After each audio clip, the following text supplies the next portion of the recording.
I'd just like to acknowledge anybody who can get online and be absolutely authentic in the moment, totally vulnerable, totally honest about what they're going through, and still maintain their sense of self and their identity and their choices, and not be swayed by the responses to how you're showing up.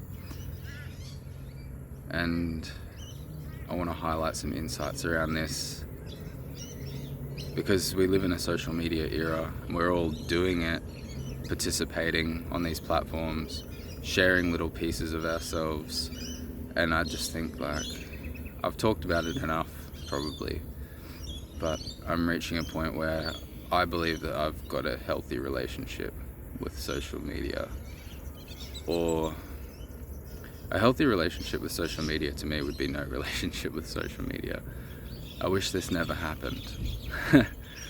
I wish that we were just still, I would have stopped it at like the mobile phone that could make calls. Like, I wouldn't even have gone to text if you could like make a perfect world. But this is just my video journal for the new people. It's not intended to be advice or guidance. I'm just expressing what I'm thinking and feeling in the present moment. And so I've been trying, my goal, it would have been like 6-7 years ago now. I sat down with a really good friend of mine at a pub. For some reason we're at a pub, and we had our notebooks out, totally weird like that, like, let's do a personal development seminar with each other at the local pub. And we're confronting each other on like, okay, what's your goal? How do you plan to achieve it? And then, just asking questions. And the thing that my friend challenged me on the most was when I said, I want all of my content to be completely authentic. And he said, that's impossible. That was his, like, because we were like trying to really like push each other to, I guess, justify our position, because it's easier to do that in a conversation and like in a bit of a role play, and just push through all of this resistance and judgments and things that are going to come up, like playing devil's advocate with each other. It could be unhealthy, it could be healthy, I don't know, but this is what we did. And I remember it to this day. Like, I want my content to be authentic, and he said you can't be completely authentic. And I remember he drew out this little spectrum, like a line with arrows at each end, and he said, okay, authenticity is at this end, what would you say is at the other end? And it took me ages. Like, I'm just sitting there going like, like, just my awareness is just sort of swirling around, and then finally it just came out of my mouth, like, manipulation. And this smirk goes across his face, because he's like, yeah, that's a good one, like that spectrum makes sense. And so this whole thing became about this spectrum of manipulation and authenticity. And he's like, the discussion, one of the points was like, even the idea that you're trying to present yourself as this authentic person that's real, there's a degree of manipulation in that, because you're trying to convince people that this is authentic, this is the real deal, even though, like, you're never ever going to reach this point where you can totally be yourself. This was the argument at that time. And then through that we explored even deeper, and I had this resistance to the manipulation. That was the word that came out of my mouth, and I'm going, I don't want to manipulate people. I don't want to like deceive people or try to convince people of this story that isn't true. And he said, what if you need to do that? Like, what if they're like, you can't live at the pure authentic end of the spectrum. You need to find the manipulation that you're comfortable with. And manipulation at this point, to me, and maybe even for you right now, you could be reacting like, it just felt like such a dirty word, like but like, you could, it's got so many connotations, but you could say like, we're manipulating reality every day. Like, we're manipulating our life, our circumstances, our schedule, our careers. We were manipulated into what we wanted to be. But manipulation was the word that I chose because it was like the opposite of authenticity, you know? So it had that weight. It was like something I didn't want to look at. But we're having this conversation, and yeah, it's just... the reason that it's coming up is because it's still something that I'm still trying to be up the authenticity end, and I don't want to be fake or, you know, presenting an image that isn't real, even though, like, and it's frustrating because I can see how I am failing in so many ways, and like trying to figure out how we can show up and be ourselves and be so vulnerable without, you know, it's really quite confronting. And the way that I keep saying it, my favorite technique has been time delaying the content. And recently I thought the absolute best way that you could tell an authentic human story is time delay it exactly a year.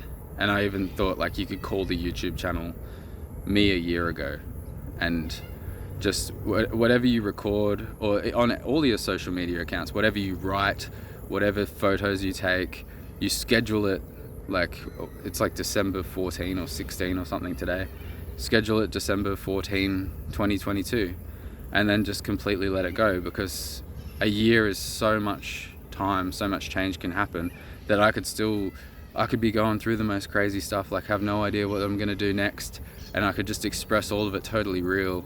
But in a year's time, it's going to be so irrelevant and so redundant, but it's still going to be the same experience for anybody who is receiving that. If somebody wants to, like, follow along the story, they don't know that it's not present in your life.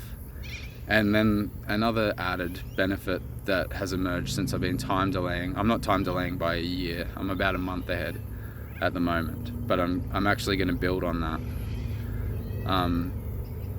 Another benefit is, like, I can see myself that everything's going to be okay in the future because I'm living in the future. So the content that people are seeing and they're leaving comments, maybe they'll respond to something that maybe I was insecure about in the moment, but I've solved that problem, or I've moved on from that, so I can respond from a place of, like, everything's fine. And it gives you that, like, weirdly enough, it is a way of manipulating the situation so that I come across as, like, having my shit together, because I'm totally calm about these hectic issues that are going on in my life, because I'm actually my future self looking back at it going, like, you got it, buddy. Like, that's how I'm actually experiencing it. So the way that I've manipulated the content is I've just manipulated the transmission of it, so that, like, I am now in a position where I'm my future self looking back at the past, while you in the present are looking at my past as well. So it sounds kind of weird when you put it like that, but it's working. And it's actually quite fun sometimes. So I brought this up because I just wanted to explore it. And I've explored it so many times. I guess I'm finding what works for me. But from this point, once I get this to work, I am going to continue with other forms of content. Like, I've been in incognito mode for the last 18 months. This is me sharing very little. This is me, like, my boundaries are maxed out, my walls are up. I'm only sharing, until very recently, I've only been sharing very limited information, which is another form of manipulation, whether we want to acknowledge it or not. Like, we omit so much information from what we share on social media or what we share with others. And that's, like, probably the most foundational level of manipulation when we're dealing with other people is what we choose not to share, which is it's also the easiest one to justify, because it's like, well, I can't tell everybody everything, like that's ridiculous. But you know, there's things that, you know, if people knew that piece of information, then it would change their perception of you, and maybe they deserve to know that information if you have a particular business relationship with them or intimate relationship or whatever it is, but you choose to omit that information. So right now, like, the way that I'm living, I have everything that I want and everything that I need. I can say that, and it sounds like, oh cool, like he's successful, it sounds like really high value person, but everything that I want and everything that I need is actually quite cheap, efficient, and simple. Like, you know, everything I want and everything I need can mean something totally different to every single person. Like, everything I want and everything I need for you could be like 6 Lamborghinis and your own private jet. So the kinds of, you can kind of, through omission, like leaving things out, you can conjure up image, you like, because you know, you can see the other person in front of you, and you know, have the information about them, you know what kinds of images these phrases are going to conjure up in their mind. Like, I have everything that I want and everything that I need. Man, that sounds amazing. If I had everything I wanted and everything I needed, that would be beautiful. And like, they've got a totally different picture. But I've just simplified my life so much, see. But at the same time, as I've simplified my life so much, now I have like this cash flow thing going on, this abundance thing, so that I can build from here into a lifestyle that would actually be incredible. But I'm not there right now. Like, I'm just chilling. Like, I've got the absolute most basic, simple, like, if life was a subscription, I'm on the free version. Like, I'm not on premium, I'm not on platinum, I don't have everything unlocked, I don't have any of the extras. It's just like the free version of life. I guess you could probably, I've been worse off, I guess, as well, but it's just interesting the way that we present ourselves. Something that's probably going to keep coming up as a topic of discussion or a topic of contemplation in my journals, because of the nature of what we're doing here, like sharing these stories and journaling thoughts and feelings in the present moment. If you get anything out of these, please pass them on to others who may benefit. Subscribe if you haven't already, leave your comments down below, and I'll see you again shortly.